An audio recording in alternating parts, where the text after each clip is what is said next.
Namaste students. Students, sometimes you must have seen in the books that paragraph has been written, and with that paragraph sometimes a chart, sometimes a graph or data or pie chart or table has been given, right? So these kind of paragraphs which have been written on the basis of chart, graph, data, table or pie chart, they are analytical paragraph. Okay, analytical paragraph.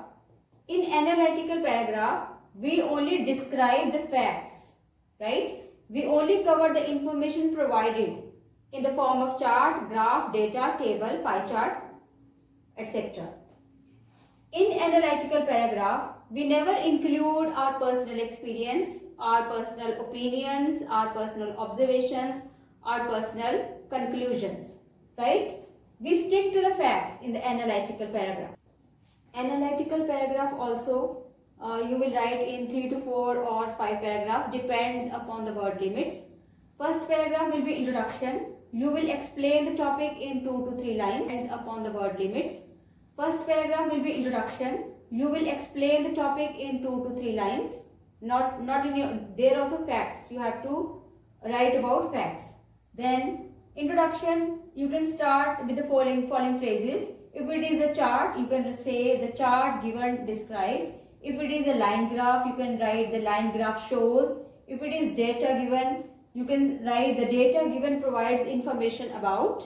And then if it is a pie chart, you can write the pie chart illustrates, etc. So the body of the paragraph can be in 2 to 3 paragraphs, right? So in the body, use phrases like, only in analytical paragraph, a pattern of growth, striking increase, skyrocketed or soaring prices, starting to fall, drop down, etc. for describing trends, right? For describing quantities, you can use 48% off, 50% off, 60% off, 1/3 off, nearly 1/4 off, and 1/4 you write like this. Don't write in English 1/4 like this.